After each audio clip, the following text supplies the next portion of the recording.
আসসালামু আলাইকুম প্রিয় দর্শক, স্বাগত জানাই অভিবাসী আপডেটের নতুন ভিডিওতে। এই ভিডিওর মাধ্যমে জানিয়ে দিব গত 24 ঘন্টার আলোচিত গেম খবরগুলোর বিস্তারিত, যা জানার পর বুঝতে পারবেন বর্তমান সময় ইউরোপে আসার কি অবস্থা। ফেব্রুয়ারি মাসের 6 তারিখ। আপনি নিজে জানুন, একজন বাংলাদেশি ভাই বোনকে এই তথ্যটি জানান, এই ভিডিওটি শেয়ার করে দিয়ে চ্যানেলটি সাবস্ক্রাইব করুন, ফেসবুক পেজটি ফলো করুন আমাদের প্রতিদিনের আপডেট তথ্য প্রতিদিন দেখার জন্য। এনজিও সংস্থা হিউম্যানিটি ওয়ান ভূমধ্যসাগরে শরণার্থী উদ্ধারে কাজ করছে।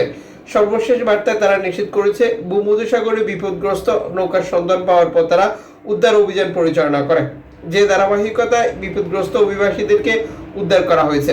হিউম্যানিটি ওয়ানের একটি বক্তব্য অনুযায়ী, ভূমধ্যসাগরে বিপদগ্রস্ত নৌকা শরণার্থী মৃত দেখতে পান তারা।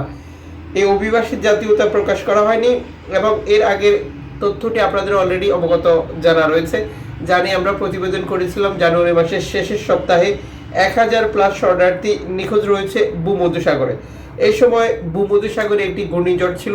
এই সময়টাতে গেম দেওয়া এই 1000+ শরণার্থীর ব্যাপারে কোনো এনজিও সংস্থা, মানবাধিকার সংগঠন কোনো তথ্য এখনো দিতে পারেনি এবং দ্বীপ রাষ্ট্র বা উপকূলীয় রাষ্ট্রগুলোর পক্ষ থেকে কোনো তথ্য জানানো হয়নি, যা একটি বড়সড় হৃদয় বিদারক ঘটনার সৃষ্টি করেছে।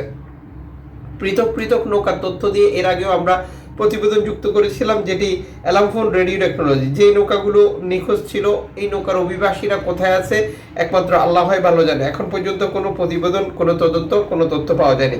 এদিকে হিউম্যানিটি ওয়ানের উদ্ধারকৃত অভিবাসীদেরকে নিরাপদে ইতালিতে হস্তান্তর করার জন্য তারা ইতালি কর্তৃপক্ষের সাথে কাজ করছে বলেও এই প্রতিবেদনে যুক্ত করে।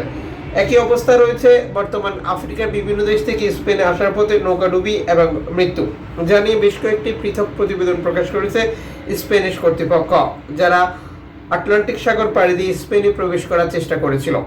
লিবিয়া থেকে গ্রিস এবং তুরস্ক থেকে গ্রিসেরও বেশ কয়েকটি তথ্য রয়েছে, যা এনজিও সংস্থাগুলো প্রতিবেদন প্রকাশ করেছে।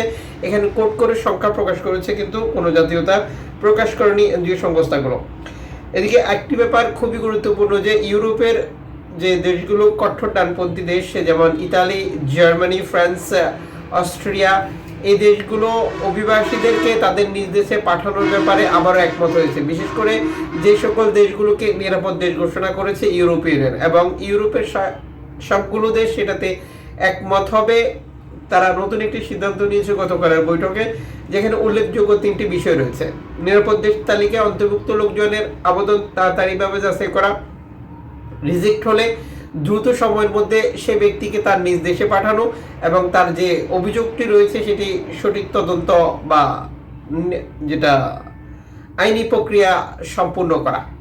আরও একটি বিষয় হচ্ছে যে আমাদের যে সকল ভাই বোন অলরেডি প্রবেশ করে ফেলেছেন বা ভবিষ্যতে প্রবেশ করবেন, তাদের প্রতি আমাদের বিনীত অনুরোধ থাকবে, আপনারা আইনজীবীর সাথে যোগাযোগ করেই তারপর আবেদন প্রসেসিং করবেন। বাকি প্রক্রিয়াগুলো তারা আপনাদেরকে জানাবে এবং মনে রাখবেন, দালাল থেকে দূরে থাকবেন। এই ধরনের প্রক্রিয়াগুলোতেও বর্তমান সময় দালালের অন্তর্ভুক্তি পাওয়া যাচ্ছে।